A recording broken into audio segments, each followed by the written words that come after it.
Biasanya mari kita siapkan hati kita mau mendengar sekali lagi firman Tuhan. Sebelum itu mari kita naikkan pujian. Tuhan berikan setiap hati Tuhan,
Saat ini kami bersama rindu mendengarkan suara kebenaran Tuhan. Berfirmanlah bagi kami Yesus, sampaikanlah isi hatimu bagi kami Bapa.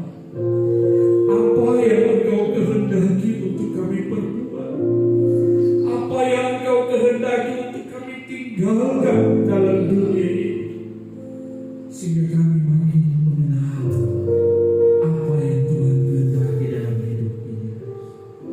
Hamba-Mu yang Tuhan pakai, biarlah apa yang disampaikan semua hanya seturut dengan kehendak-Mu. Terima kasih, terpuji nama Bapa. Di dalam nama Tuhan Yesus kami berdoa. Haleluya. Amin.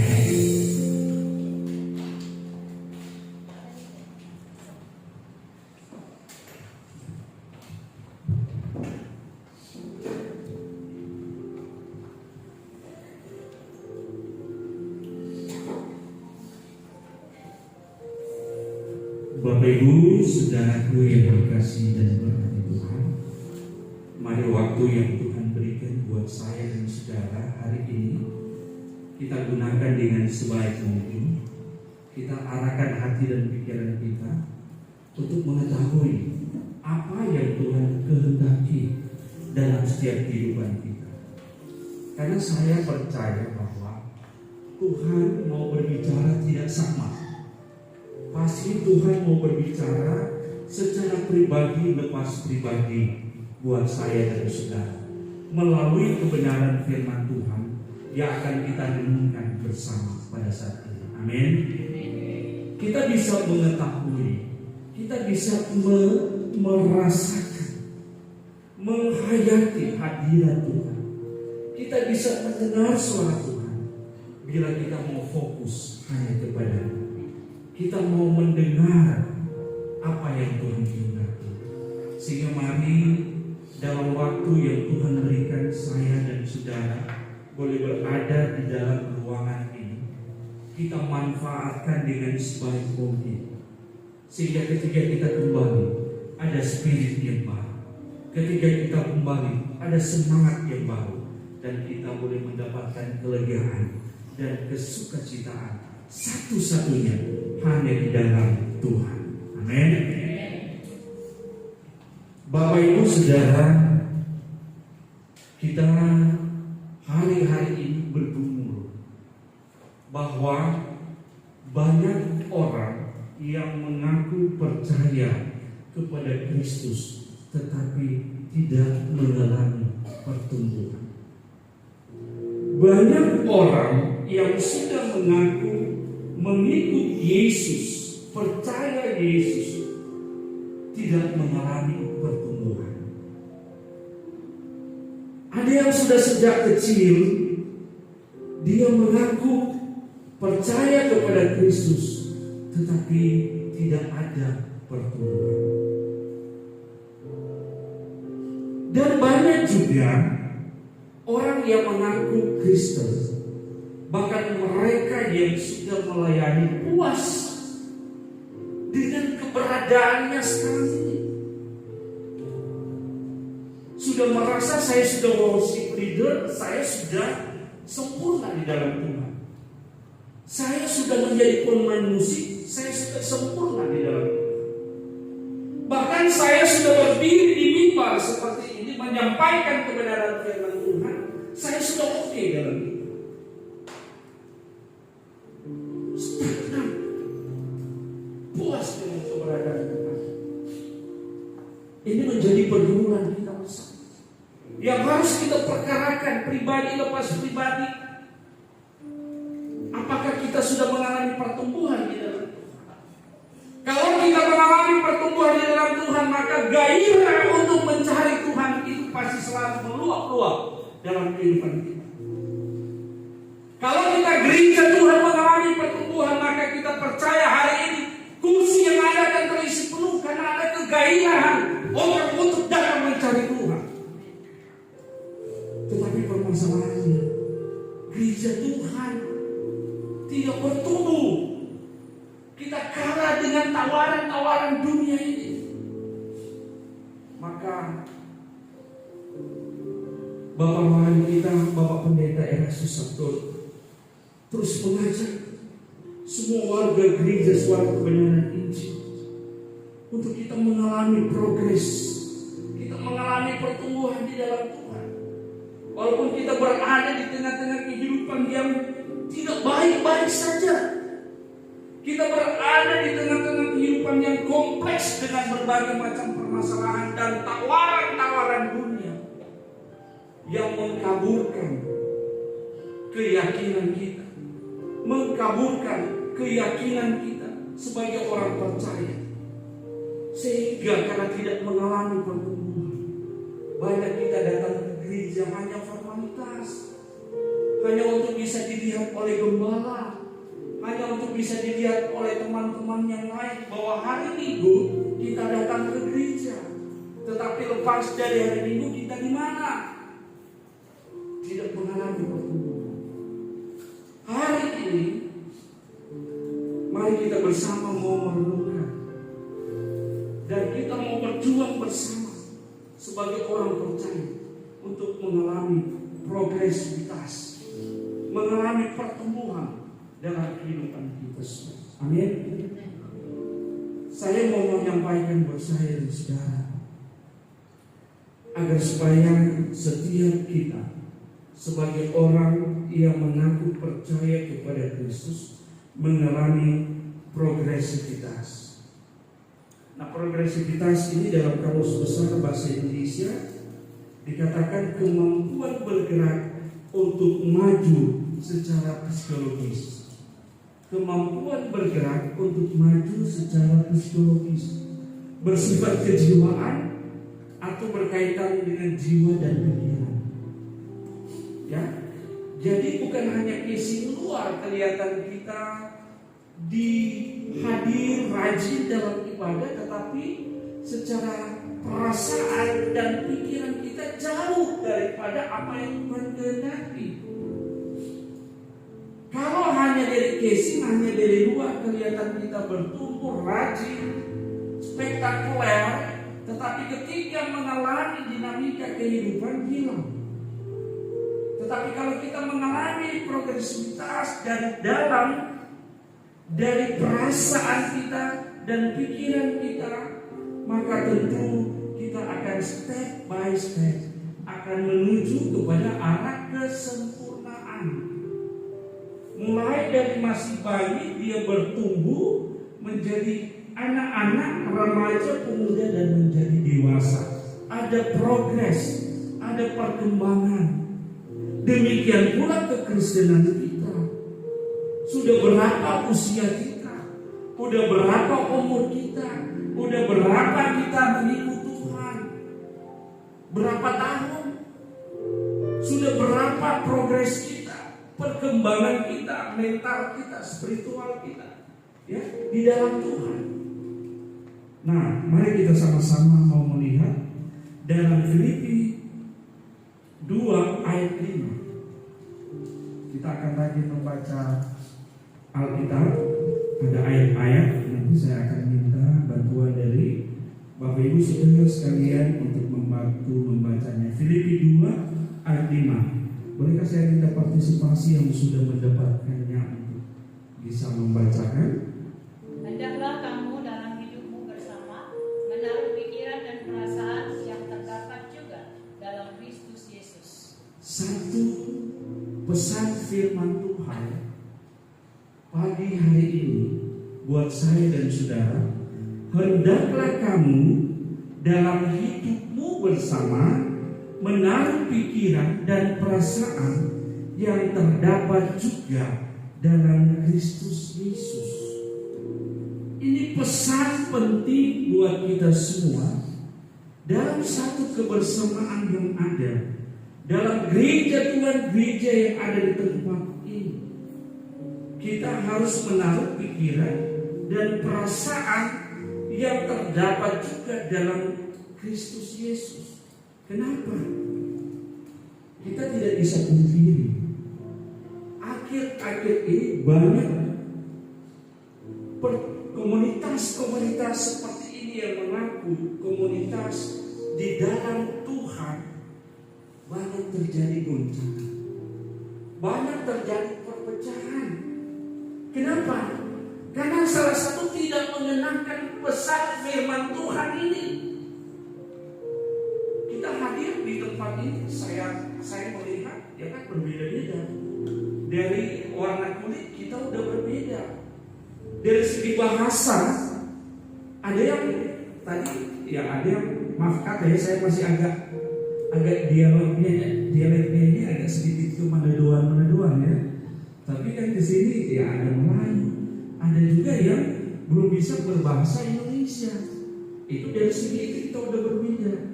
Belum lagi kita bertumbuh dari keberadaan lingkungan yang berbeda. Ada yang bertumbuh di lingkungan yang keras, ada yang bertumbuh di lingkungan yang lembut, dan lain sebagainya. Nah, kalau kita tidak sebagai komunitas bersama ini tidak mengenakan perasaan Kristus dan pikiran Kristus, akan terjadi goncangan di dalamnya. Karena pasti ada perbedaan di dalamnya.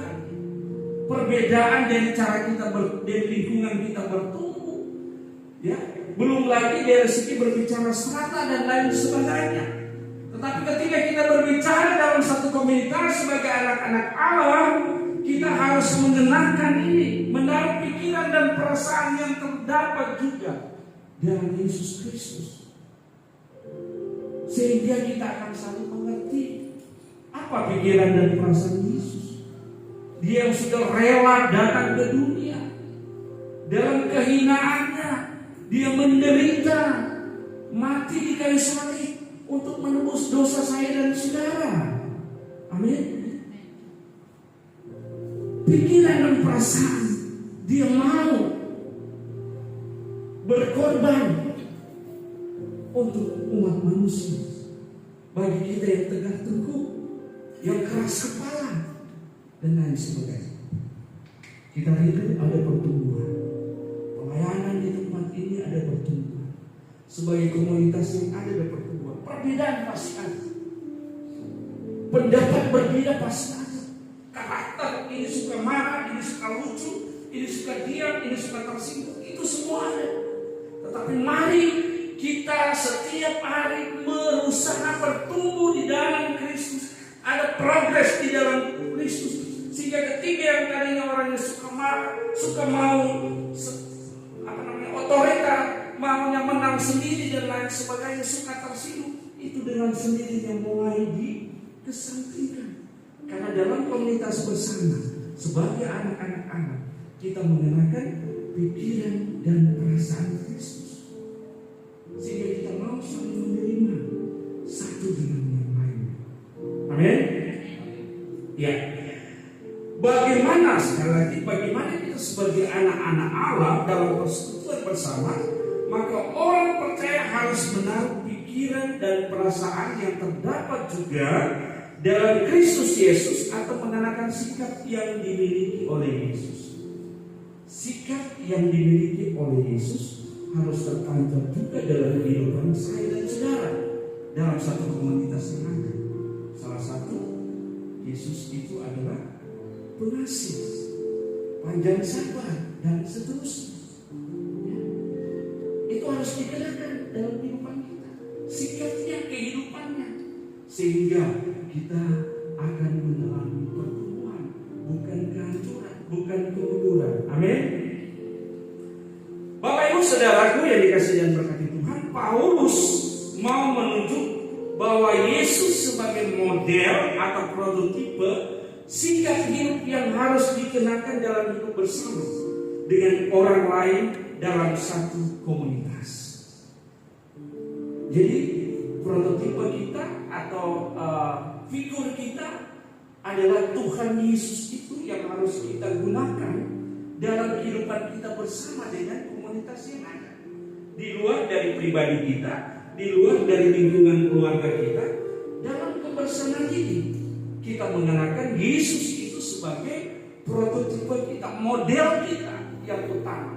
Dari cara berpikirnya, dari perasaannya yang digambarkan dalam sikap kehidupan yang hari lepas hari. Amin.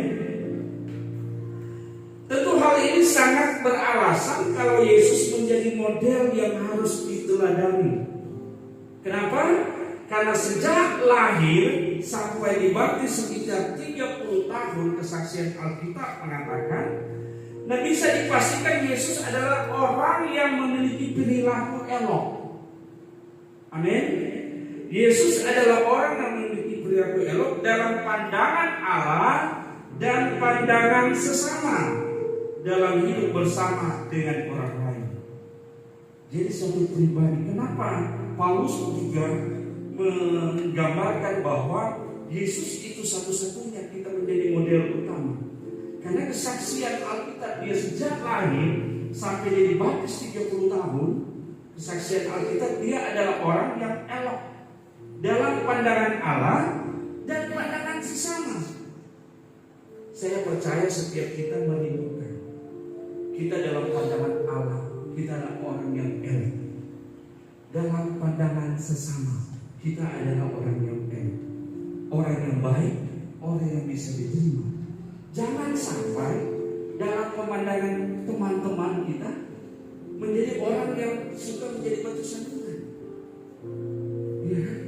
Jangan sampai orang melihat kita adalah orang yang pemarah, orang yang congkak, orang yang gak bisa ditegur, diingatkan. Ya. Tetapi kita itu seperti pribadi Yesus. Nah, kita melihat bersama tentang pribadi Yesus dalam Lukas 2 ayat 52. Lukas 2 ayat 52. Bisa juga kalau mau ingin catat ayat-ayatnya bisa dicatat untuk kita review lagi ketika pulang dan dalam minggu yang akan berjalan ke depan. Lukas 2 ayat 52. Dan Yesus makin bertambah besar dan bertambah hikmatnya dan besarnya dan makin dikasihi oleh Allah dan manusia. Ini kata Alkitab, bukan kata saya. Ya, Yesus semakin bertambah besar, bertambah hikmatnya dan besarnya dan makin dikasihi oleh Allah dan manusia. Jadi seiring dengan waktu ada pertumbuhan, ada progresivitas kesaksian Alkitab. Karena dia semakin bertambah besar, semakin bertambah hikmatnya, dan dia semakin dikasihi oleh Allah dan manusia. Itu kata Alkitab. Nah, kalau dikatakan makin dikasihi Allah dan manusia, menuju pada proses perubahan. Amin. Berarti makin dikasihi oleh Allah dan manusia, berarti menuju pada ada proses perubahan, ada perkembangan yang terjadi. Perhatikan, kita lihat sama-sama kata bertambah, atau dalam bahasa aslinya dikatakan prokopto, dan prokopto dalam bahasa Inggris diterjemahkan increase to drive forward. Kata prokopto menunjuk proses peningkatan atau progresivitas kedewasaan rohani atau spiritual. Proses kedewasaan fisik berkembang, proses kedewasaan rohani juga berkembang. Jangan kita hanya berkembang proses kedewasaan fisik, tetapi proses kedewasaan rohani tidak berkembang. Itu yang kita terjebak hanya, saya katakan tadi, hanya pacing aja. Usia boleh dewasa, umur boleh berkembang tua, tetapi belum tentu kategori dalam hal ini dia menjadi orang yang dewasa. Berbicara tentang kerohanian belum tentu menjadi orang yang dewasa. Banyak hal kita lihat orang yang sudah umur lanjut, tetapi secara kedewasaan rohaninya masih anak pemuda atau remaja yang lebih dewasa rohaninya. Bicara dewasa rohani tentu dari sikap kehidupan dan keyakinannya dan penyerahannya kepada Tuhan. Amin. Nah, dalam hal ini kita melihat sekali lagi, Yesus sungguh-sungguh mengalami progresivitas atau peningkatan, yaitu sikap hidup yang semakin benar, sehingga semakin dikasihi oleh Allah dan manusia. Jadi sekali lagi, dalam pertumbuhan itu dia semakin memiliki sikap hidup yang benar, sehingga dia semakin hari semakin dikasihi oleh Allah dan manusia. Nah, Yesus makin sempurna berbicara bukan pada suatu kesalahan, melainkan karena usia dan proses menuju kesempurnaan yang sedang berlangsung. Ketika masih bayi, dia seperti bayi. Ketika dia mulai balita, dia seperti balita, merangkak dan lain sebagainya. Ketika dia masih kanak-kanak, dia seperti kanak-kanak. Dia remaja, dia seperti remaja. Jadi ada proses. Pemuda, dia prosesnya seperti pemuda. Ya, jadi ada perkembangan. Nah, Yesus makin dikasihi oleh Allah dan manusia. Kata dikasihi dalam teks aslinya adalah charis, yang memiliki beberapa pengertian antara lain to rejoice, grace, blessing, charm, beauty. Bersukacita, karunia, menyenangkan, pesona, keindahan. Jadi proses perubahan atau pertumbuhan menunjukkan bahwa Yesus sepenuhnya manusia, seperti manusia lain yang tidak secara otomatis menjadi dewasa dan sempurna. Nah, ini juga sekaligus pengajaran bagi kita GSKI, ya, Gereja Suara Kebenaran Injil. Ya. Jadi Yesus juga seperti manusia. Dia tidak ujuk-ujuk datang langsung hebat. Dia tidak ujuk-ujuk datang langsung bisa melakukan mujizat. Dia tidak ujung-ujung datang bisa langsung luar biasa. Tetapi dia ada progresivitas, ada pertumbuhan, ya. Kita ikuti pelan-pelan. Karena sekali lagi karena itu Yesus mengalami proses pendewasaan melalui proses perjuangan, bukan diperoleh dengan mudah. Jadi Yesus mengalami proses pendewasaan melalui proses perjuangan, tidak langsung jadi, ya. Yesus tumbuh sebagai anak yang luar biasa. Dalam usia 12 tahun Alkitab mencatat dia sudah bisa bersoal jawab dengan tokoh-tokoh agama. Di sini di Alkitab dikatakan alim ulama. Sambil mendengarkan mereka, Yesus mengajukan pertanyaan-pertanyaan kepada mereka. Dan semua orang mendengar dia sangat heran akan kecerdasannya dan segala jawab yang diberikan. Kita lihat sama-sama dalam Lukas 2 ayat 46 dan 47. Lukas 2 ayat 46. Sesudah 3 hari mereka menemukan dia dalam bait Allah. Ia sedang duduk di tengah-tengah alim ulama sambil mendengarkan mereka dan mengajukan pertanyaan-pertanyaan kepada mereka. 47. Dan semua orang yang mendengar dia sangat heran akan kecerdasannya. Segala jawab diberikan kepadanya. Pada usia 12 tahun, Yesus, saksian Alkitab, berada di rumah Tuhan. Dia bertanya, bersoal jawab dengan tokoh-tokoh yang ada, masih dalam usia 12 tahun, ya. Nah, dari fenomena ini sering dijadikan dasar bahwa Yesus adalah penjelmaan satu Allah yang sejajar atau setara dengan Elohim Yahweh, atau bahkan diyakini sebagai Yahweh itu sendiri. Nah, ini udah masuk dalam pengajaran, ya.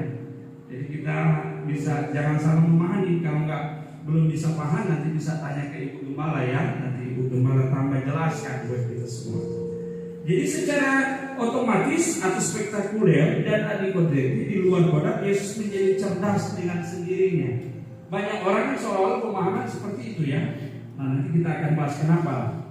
Jadi Yesus bukan seperti yang sekarang lagi kalau kita buka handphone di TikTok, ya kan, ada cerita-cerita film pendek, ya kan, dia sudah dewasa tiba-tiba dia kecelakaan atau ditonjok orang sampai berdarah, tapi dia punya kalung begini, tiba-tiba kena darahnya, dia langsung saja orangnya jadi kuat, orangnya jadi bisa melihat tembus pandang, dan dia bisa meramalkan jauh ke depan. Ya itu kan yang film-film yang sekarang tidak seperti itu. Tuhan Yesus tidak seperti itu.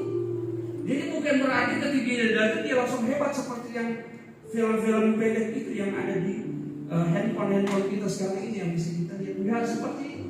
Tapi dia melalui progresivitas, melalui perjuangan yang ada. Usia 12 tahun nanti kita lihat terus ya. Jadi bukan karena dia jadi dengan sendirinya, ya, di luar kemampuan dia, di luar kemampuan manusia seperti yang tadi saya bilang tadi, dia orang yang lemah, biasa-biasa aja, tapi ditonjok orang dan lain sebagainya, tiba-tiba dia menjadi super power, menjadi kuat, bisa meramalkan dan lain-lain sebagainya. Yesus tidak, pengajaran kita tidak seperti itu. Kenapa bisa demikian? Kita melihat ada peran. Kita lihat sejenak tentang seorang yang berperan sehingga Yesus juga bisa demikian.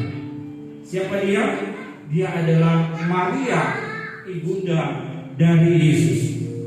Maria adalah seorang wanita yang luar biasa. Ketika masih perawan, ia menyadari dirinya adalah hamba Tuhan. Ketika dia masih perawan, dia menyadari bahwa dia adalah hamba Tuhan dan bersedia menerima rencana Allah dengan mengandung Yesus, walaupun untuk resikonya adalah dirajam batu. Kita lihat Lukas 1 ayat 38. Lukas 1, kata Maria, sesungguhnya aku ini adalah hamba Tuhan. Jadilah padaku menurut perkataanmu itu. Lalu malaikat itu meninggalkan dia. Waktu mau dikatakan, disampaikan kepada Maria akan suatu tugas tanggung jawab yang besar kepadanya, yang masih muda, belum menikah, masih perawan kesaksian Alkitab, dan dia harus mengandung, itu yang disampaikan oleh malaikat, mengandung bayi Yesus. Tetapi dia tahu bahwa pada risikonya ketika dia, aturan yang berlaku pada waktu itu, ketika hamil di luar nikah, dia akan dirajam, dianggap aib dan dirajam batu sampai mati. Disadari oleh Maria. Tetapi apakah dia melawan? Apakah dia menolak? Tidak. Dia katakan, sesungguhnya aku ini hamba Allah. Ya. Kita belajar sejenak dari sikap Maria. Diberikan tugas yang tidak mudah, punya risiko yang besar. Tapi karena dia mengenakan, dia percaya penuh kepada Bapa di surga, dia menyerahkan kehidupannya penuh kepada Bapa di surga, maka dia siap menerima tugas dan tanggung jawab yang ada. Ya, tugas dan tanggung. Jadi pertama kita berkata sedikit tentang Maria yang masih muda, dia sudah menyadari bahwa dia ini adalah hamba Allah. Sekarang banyak kita, ya, anak-anak muda khususnya, kesaksian Alkitab bahwa orang-orang yang dipanggil Tuhan untuk melayani Tuhan, mengikut Tuhan, bukan nanti sudah tua, tapi dari masih kesaksian Daud, dari kemerah-merahan dia sudah dipanggil oleh Tuhan untuk bersaksi, menangkan banyak jiwa. Ya, ini pergumulan. Sekarang anak-anak muda punya tantangan yang besar. Gadget bisa mengkaburkan fokus kita untuk hidup takut akan Tuhan. Belum lagi gaya-gaya pergaulan sekarang. Jangan sampai katanya, saya belum pernah pergi sih, tapi katanya nggak bisa dipungkiri salah satu Eropa yang membawa kekristenan ke Indonesia, khususnya Belanda. Tapi katanya sekarang ini kalau ke gereja-gereja di sana nggak dijumpai anak-anak muda. Yang ada sudah orang-orang tua yang merasa sudah dekat bau tanah, udah mau dekat mati. baru datang mencari Tuhan. Tapi yang muda-muda nggak ada, ya.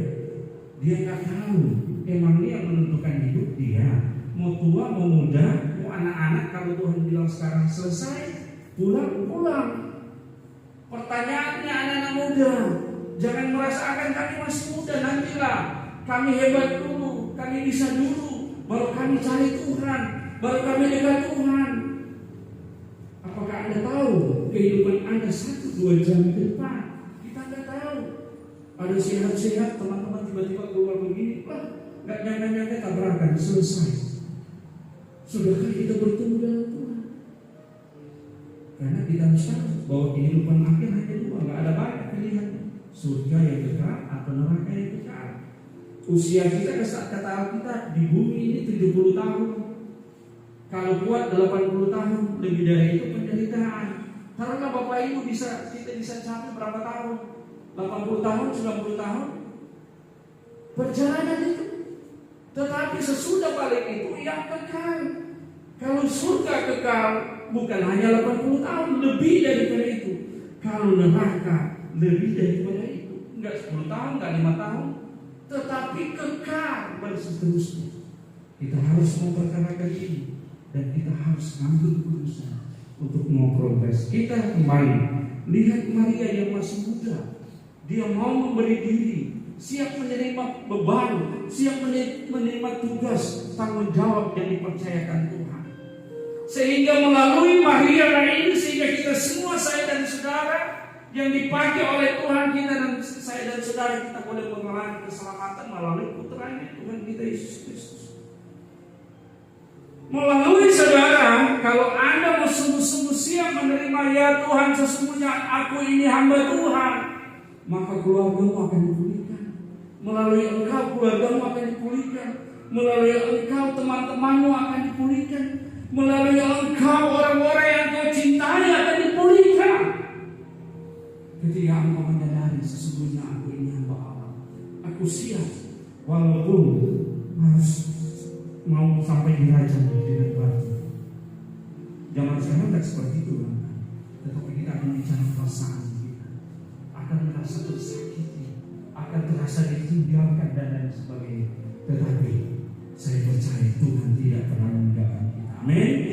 Tuhan akan menolong dan Dia akan menjadi berkat untuk banyak orang. Nah, kita melihat seorang wanita yang masih muda tetapi sudah mampu membuat mazmur pengagungan kepada Allah. Kita lihat Lukas 1 ayat 46 sampai dengan 55. Lalu kata Maria, jiwaku memuliakan Tuhan dan hatiku bergembira karena Allah juru selamatku. 48. Sebab Ia telah memperhatikan kerendahan hambanya. Sesungguhnya mulai dari sekarang segala keturunan akan menyebut aku berbahagia.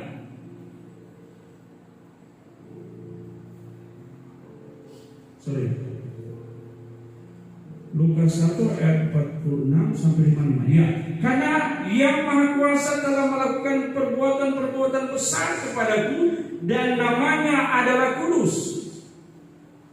Dan rahmatnya turun-temurun atas orang-orang yang takut akan Dia. Ia memperlihatkan kuasanya dengan perbuatan tangannya dan mencerai-beraikan orang-orang yang congkak hatinya. Ia menurunkan orang-orang yang berkuasa dari tatanya dan meninggikan orang-orang yang rendah. Ia melimpahkan segala yang baik kepada orang yang lapar dan menyuruh orang yang kaya pergi dengan tangan hampa. Ia menolong Israel hambanya karena ia mengingat rahmatnya, seperti yang dijanjikannya kepada nenek moyang kita, kepada Abraham dan keturunannya untuk selama-lamanya. Masih muda, Maria sudah menaikkan mazmur, sudah menaikkan pujian kepada Tuhan dengan iman, dengan keyakinannya. Ada enggak kita yang hadir sudah menaikkan pujian, pengagungan, keyakinan kita kita kepada Tuhan, yang di dalamnya ada penyerahan di dalam Tuhan. Bapak Ibu, kalau Allah memilih Maria sebagai ibunda dari Mesias karena ia adalah wanita yang luar biasa, mari kita menjadi wanita-wanita yang luar biasa, ya, dan menjadi generasi-generasi yang luar biasa, sehingga kita juga dipakai oleh Tuhan untuk menjadi berkat bagi banyak orang. Amin. Dan Yesus menjadi cerdas tidak lepas dari asuhan wanita yang hebat itu. Yesus menjadi cerdas tidak lepas dari asuhan wanita yang cerdas itu. Kita kembali ke ayat tadi, ya. Kita harus mengenakan perasaan dan pikiran kita seperti Yesus, yang pikiran Yesus dan sikapnya dalam komunitas kebersamaan. Yesus ada progres.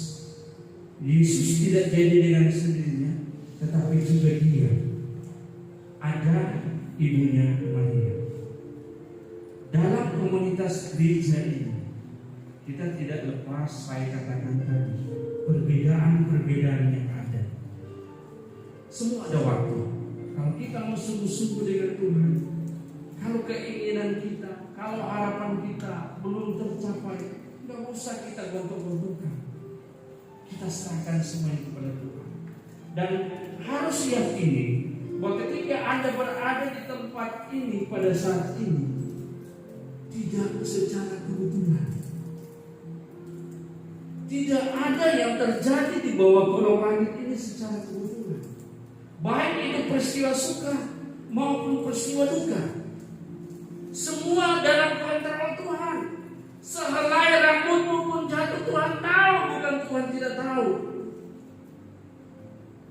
Kalau mau mengenal, jadikanlah ibu gembala di tempat ini yang Anda sudah percayai dalam arahan, dalam gerbong yang sama, sehingga gereja ini akan berjalan, bertumbuh, berkembang, menjadi kesaksian yang hidup, dan banyak jiwa-jiwa yang akan tersedot datang di tempat ini karena ada kesatuan hati, ada kekompakan, ada pikiran Yesus, ada perasaan Yesus yang disatukan. Walaupun perbedaan-perbedaan yang ada tidak akan membiarkan kehancuran terjadi, tetapi dari perbedaan-perbedaan yang ada itu akan terus mengoreksi kehidupan kita, akan terus mengoreksi setiap kehidupan kita, sehingga makin hari kita akan menemukan apa yang Tuhan kehendaki.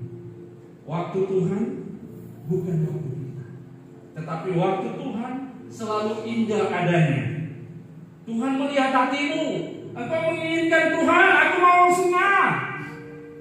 Sabar, proses akan dijalani, pembentukan akan dilalui. Tapi kalau engkau sabar, engkau taat, maka semua itu akan terjadi. Walaupun barangkali dalam pandangan matamu gak mungkin. Janji Tuhan ya dan amin. Walaupun kelihatan kondisi, bangsa Israel, janji Tuhan akan mengeluarkan mereka dari tanah perbudakan untuk ke tempat yang tanah yang Tuhan sudah siapkan. Ya, tetapi ketika mereka keluar dari tanah perbudakan langsung sampai, enggak. Yang harusnya cuma 40 tahun. Tetapi karena tegar tengkuk, mau atur sendiri, tidak mau mendengarkan, ya, enggak mau bersabar, enggak mengenakan pikiran dan kebenaran yang ada, sehingga semua mau atur sendiri, mau jalan sendiri, maka jadinya berapa? 40 tahun. Dan semua yang bersemut-semut itu sampai tanah perjanjian, enggak. Ya, mari kita mau bertumbuh agar supaya ada progresivitas dalam setiap kehidupan kita. Ada hal-hal belum sesuai, belum terjadi, tetapi kita percaya bahwa janji Tuhan ya dan amin. Waktu Tuhan ya pasti indah adanya. Tetapi janji Tuhan itu selalu Tuhan genapi dalam kehidupan kita. Pertanyaannya, sudah nggak kita mau taat? Ada progres. Kalau kita mau progres memang kelihatan nggak enak. Maria nggak enak menerima tugas Maria udah tahu situasi aturan yang ada pada saat itu. Kalau ketahuan dan lain sebagainya, dia bisa dirajam dan lain sebagainya. Tapi keyakinannya tidak melenturkan dengan situasi yang ada. Keyakinannya tidak membuat dia menjadi kalah dengan situasi yang ada. Amin. Tapi dia mau tetap kuat di dalam Tuhan. Nah, kita kembali. Yesus mengalami proses tahap demi tahap dalam perkembangan sampai pada kesempurnaan. Dalam Ibrani 5 ayat 7 sampai 9. Ibrani 5 ayat 7 sampai dengan 9. Ada Alkitab semua kan atau DJ? Ayo kita baca. Karena ini adalah senjata kita. Kita harus walaupun kita nggak menguasai semua, tapi minimal ada yang terekam dalam memori kita tentang kebenaran ini, ayat-ayat ini. Dalam hidupnya sebagai manusia, dia telah mempersembahkan doa dan permohonan dengan ratap tangis dan keluhan kepada Dia yang sanggup menyelamatkannya dari maut, dan karena kesalehannya ia telah didengar. Ayat 8. Dan sekalipun ia adalah anak, ia telah belajar menjadi taat dari apa yang telah dideritanya. Ayat 9. Dan sesudah ia mencapai kesempurnaannya, ia menjadi pokok keselamatan yang abadi bagi semua orang yang taat kepadanya. Bapak, Ibu, Saudara, prototipe kita, model kita yang utama adalah Yesus Tuhan kita. Amin. Kalimat ia telah belajar menjadi taat menunjukkan bahwa Yesus tidak seketika menjadi anak yang taat, melainkan Yesus harus belajar taat. Yesus tidak seketika dia langsung jadi menjadi anak yang taat, tetapi dia melalui proses belajar taat. Ya, belajar taat. Kata belajar dalam teks aslinya adalah ematian. Dalam arti dalam bahasa Inggris, belajar dinilai untuk meningkatkan pengetahuan seseorang, meningkatkan pengetahuan untuk mendengar, untuk mengetahui, untuk belajar dengan menggunakan dan berlatih menjadi kebiasaan yang akhirnya terbiasa. Ya kan? Misalnya, satu, bagaimana kita bisa membangun hubungan dekat dengan Tuhan kalau kita nggak punya hubungan intim dengan Tuhan? Ya, jam 5 pagi. Semua di sini pasti ya, jam 5 pagi semua bangun berdoa ya. Dan waktu awal-awal pastinya tidak enak kan? Waktu awal-awal kan pasti berat kan? Tetapi satu kali kita lakukan masih ngantuk ya. Tapi harus besar. 2 kali kita lakukan masih juga. 3 kali kita lakukan masih bertahan, nanti tidur lagi. Terus kita lakukan. Ada dorongan terus tidak menyerah dengan situasi yang ada.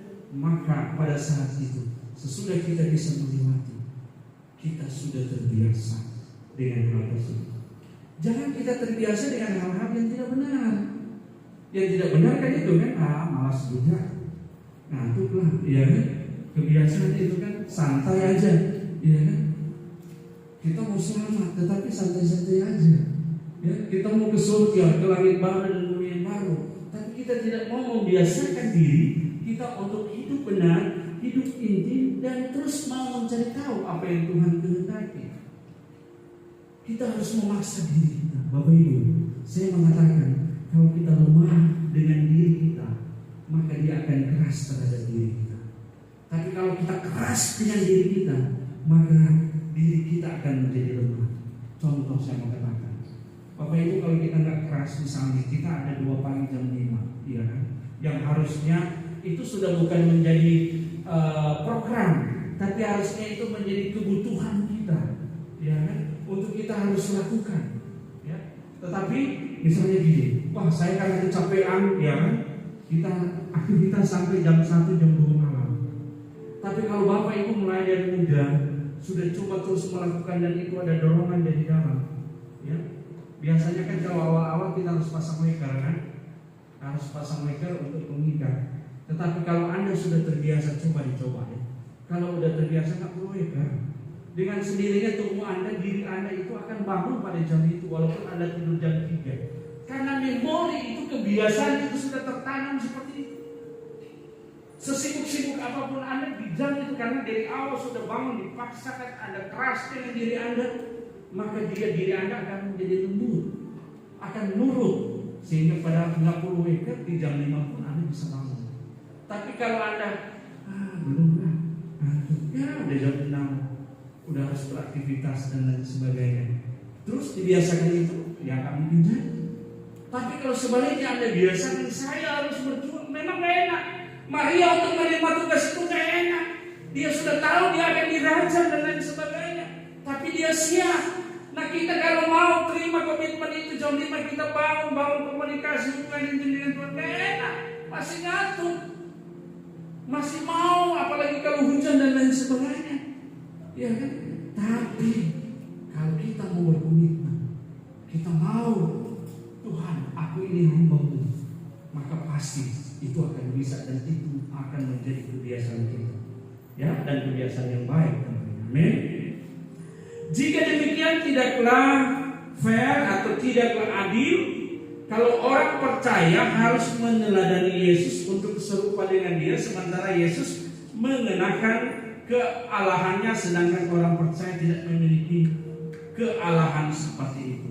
Ya, jadi ya itu tidak fair kalau misalnya kita mau mengenakan atau kita dikatakan prototipe kita adalah Tuhan Yesus, ya. Kita harus ikut seperti Dia karena Dia adalah model utama. Kalau kehadirannya di dunia ini, Dia sudah memiliki kuasa seperti itu. Kan tidak adil Bapak Ibu punya kuasa seperti itu, kan belum ada. Tapi kuasa itu bisa terjadi kalau Bapak Ibu sungguh-sungguh mau ada pertemuan.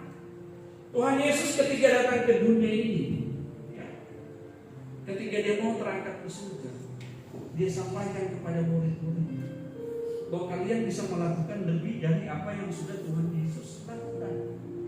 Tuhan menyembuhkan orang kan masih sempat. Dia kesaksian di dunia ini harus ada media dan disentuh secara langsung.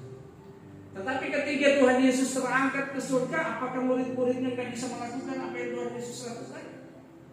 Bisa, karena mereka sungguh-sungguh dalam Tuhan. Petrus kesaksian Alkitab, hanya dengan kena bayangnya orang-orang sakit itu menjadi sembuh. Paulus hanya dengan sapu tangannya orang menjadi sembuh.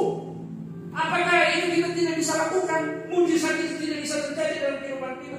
Kalau Anda sungguh-sungguh, kita sungguh-sungguh, saya dan saudara sungguh-sungguh dalam Tuhan, mau bertumbuh di dalam Tuhan, maka kita ini kata Tuhan, ketika Dia terangkat, maka apa yang Dia lakukan? Dia ketika kita masih menyaksikan, mereka menyaksikan dengan mata bersentuhan, bisa melakukan lebih lagi dari apa yang sudah Tuhan Yesus lakukan di muka bumi ini.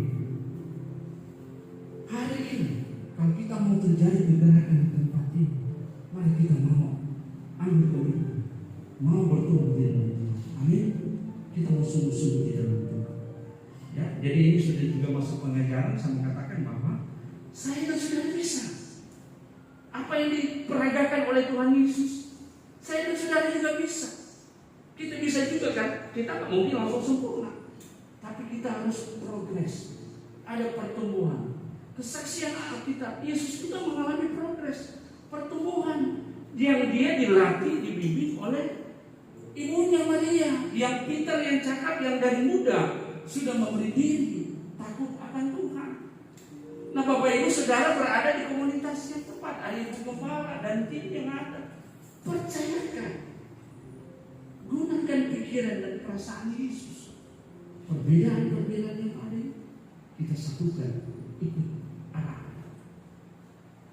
waktu Tuhan pasti. Amin. Bapak Ibu Saudaraku yang dikasihi dan berkati Tuhan, kita melihat dialog antara Yesus dan Yohanes Pembaptis dalam Matius 3 ayat 14 sampai dengan ke 15. Matius 3 ayat 14 sampai dengan ke 15. Tetapi Yohanes mencegah Dia, katanya, akulah yang perlu dibaptis olehmu, dan engkau yang datang kepadaku. Lalu Yesus menjawab, katanya kepadanya, biarlah hal itu terjadi, karena demikianlah sepatutnya kita menggenapkan seluruh kehendak Allah, dan Yohanes menurutinya. Peristiwa ini terjadi ketika Yohanes Pembaptis melakukan pembaptisan, dan Yesus yang datang kepadanya dan minta dia membaptisnya. Ya, ini percakapan Yesus dan Yohanes.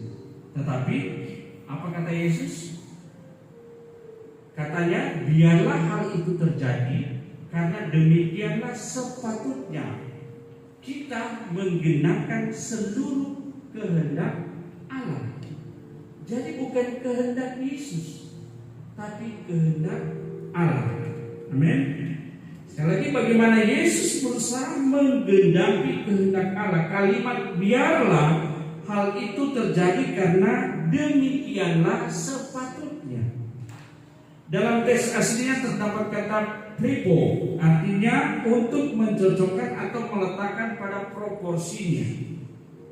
Nah, Yesus juga berkata menggenapkan seluruh kehendak Allah. Kata menggenapkan dalam teks aslinya adalah plero, yang artinya memenuhi atau menanggapi.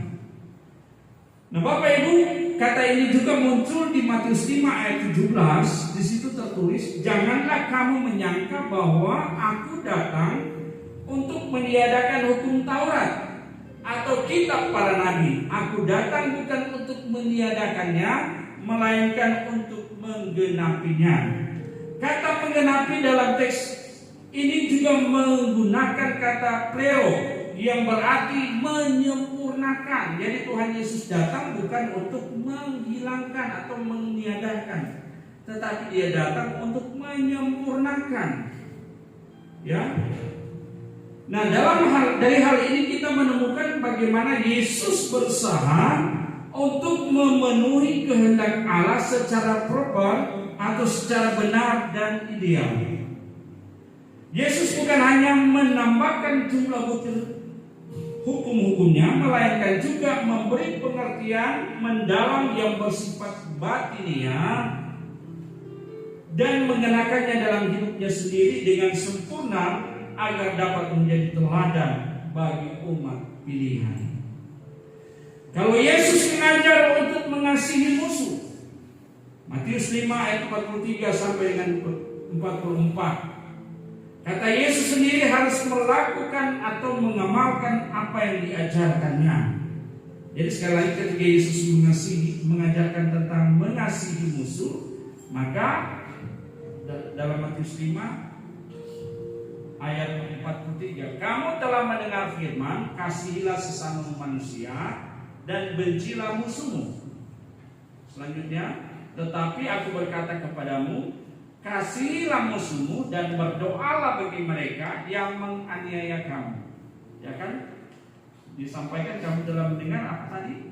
Tetapi Yesus menyempurnakan itu, kasihilah musuhmu, ya kan? Tapi yang sebelumnya ayat 43 dia di situ katakan, balik lagi. Kamu telah mendengar firman, kasihilah sesamamu manusia dan bencilah musuhmu. Ayat 44, tetapi aku berkata kepadamu, kasihilah musuhmu dan berdoalah bagi mereka yang menganiaya kamu. Ya, jadi disempurnakan oleh Tuhan Yesus. Nah, Bapak Ibu Saudaraku yang dikasihi dan diberkati Tuhan, dalam penderitaan yang hebat di kayu salib, Yesus berdoa untuk orang-orang yang menyiksanya agar Bapa mengampuni mereka. Lukas 23 ayat 34. Lukas 23 ayat 34.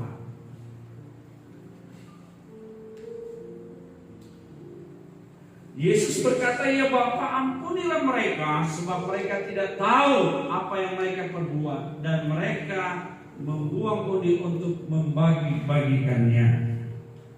Bapak Ibu Saudara yang dikasihi dan berkati Tuhan, tentu hal ini dicapai Yesus bukan melalui penentuan ilahi, melainkan melalui perjuangan Yesus guna mencapai kesempurnaan iman.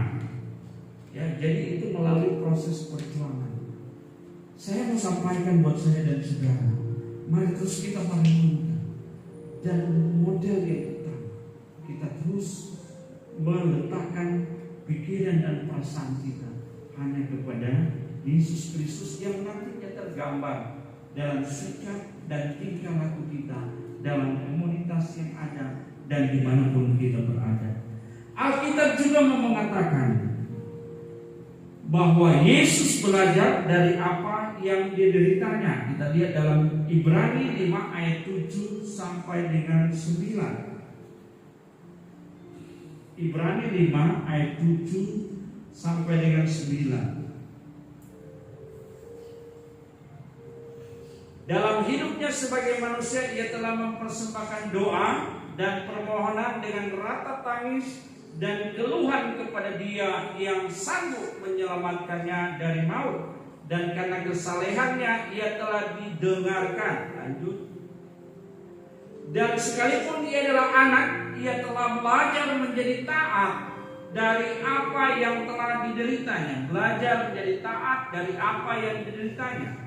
Dan sesudah ia mencapai kesempurnaannya, ia menjadi pokok keselamatan yang abadi bagi semua orang yang taat kepadanya. Bapak Ibu Saudaraku yang dikasihi dan berkati Tuhan, bukan hanya finish apa yang dilakukan oleh Tuhan Yesus ketika dia berada di kayu salib.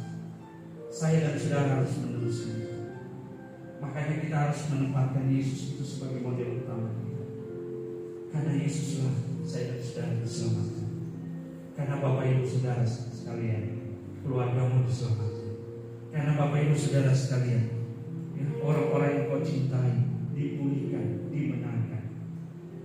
Mari kita kenakan sikap, pikiran, dan perasaan seperti Yesus. Mari kita ambil komitmen bersama hari ini untuk kita mau berubah, kita mau sungguh-sungguh di dalam Tuhan, agar supaya pemulihan terjadi dalam kehidupan kita. Gereja, kegersangan yang ada, pengaruh-pengaruh yang ada, dunia ini, tawaran-tawaran modernisasi dunia ini tidak akan mempengaruhi iman kita, karena ada pertumbuhan sehingga kita tidak akan tergerus oleh zaman ini, tetapi kita akan memberi warna, kita akan menjadi garam, dan kita akan menjadi terang bagi dunia ini. Kita memberi rasa yang hambar, yaitu kasih yang sesungguhnya, kasih yang murni, bukan hanya karena sesuatu, tetapi kesungguhan itu muncul. Maka kita akan menghadirkan dampak yang luar biasa, sehingga pemulihan akan terjadi. Kiranya kebenaran firman Tuhan hari ini akan memampukan kita semua. Bapak Ibu Saudaraku, dalam kesempatan yang ada, mari setiap kita memperkarakan, sudahkah kita mengenakan pikiran dan perasaan Kristus dalam kehidupan kita ketika kita mau menghadapi situasi yang ada di sekitar kita. Hari ini jangan tunda. Mari kita ambil komitmen. Kita ambil komitmen di hadapan Tuhan. Katakan dalam hatimu, Tuhan, ini aku rindu ada progresivitas dalam hidupku, ada pertumbuhan mentalku, spiritualku, rohaniku terus diubahkan. Kita tidak puas dan tidak stagnan dengan apa yang ada sekarang ini. Apapun keberadaanmu, tidak pandang siapapun yang ada di dalam ruangan ini, mari kita mau terus bertumbuh di dalam Tuhan. Jangan merasa bahwa sudah cukuplah apa yang ada sekarang. Sudah cukup saya menjadi pemain musik. Sudah cukup saya menjadi worship leader. Sudah cukup saya menjadi singers. Sudah cukup saya menjadi pengerja, pengurus gereja. Mari kita mau terus update kehidupan kita. Kita mau terus update kerohanian kita, agar mau terus bertumbuh. Allah kita ada yang maha dahsyat, Allah kita ada yang maha luar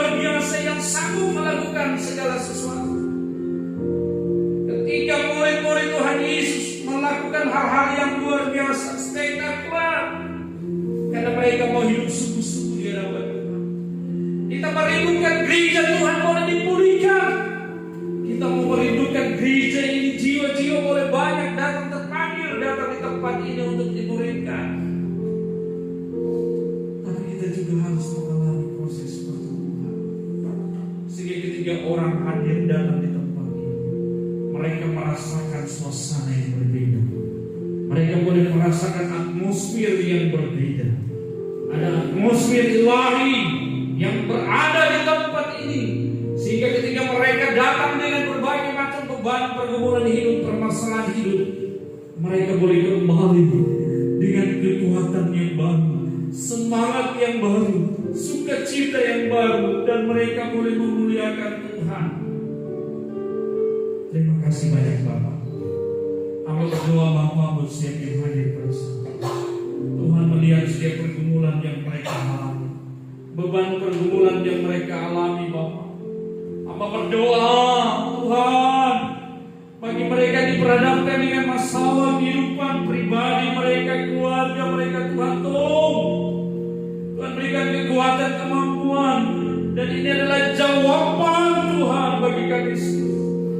Bagi kami yang mengalami pergumulan sakit penyakit, kami percaya Tuhan adalah Allah yang Maha Dahsyat, Allah yang Maha Kuasa, yang sanggup melakukan segala sesuatu. Kami percaya Engkau adalah tabib di atas tabib. Engkau sanggup menyembuhkan kami semua yang sungguh-sungguh. Tapi juga Tuhan, kami mau siap menerima apapun yang terjadi dalam kehidupan kami, kalau itu semua atas izin Tuhan. Karena kami percaya Tuhan bekerja dalam segala hal bagi orang-orang yang percaya untuk mendatangkan kebaikan. Karena kami percaya rancangan Tuhan adalah damai sejahtera, bukan malapetaka. Terima kasih Tuhan. Terima kasih Tuhan. Kami mau terus hidup dan berserah, percaya penuh kepada-Mu Tuhan, dan kami menyerahkan kehidupan. Bapak melihat setiap hati yang bergumul saat ini akan masa depan mereka, anak-anak muda.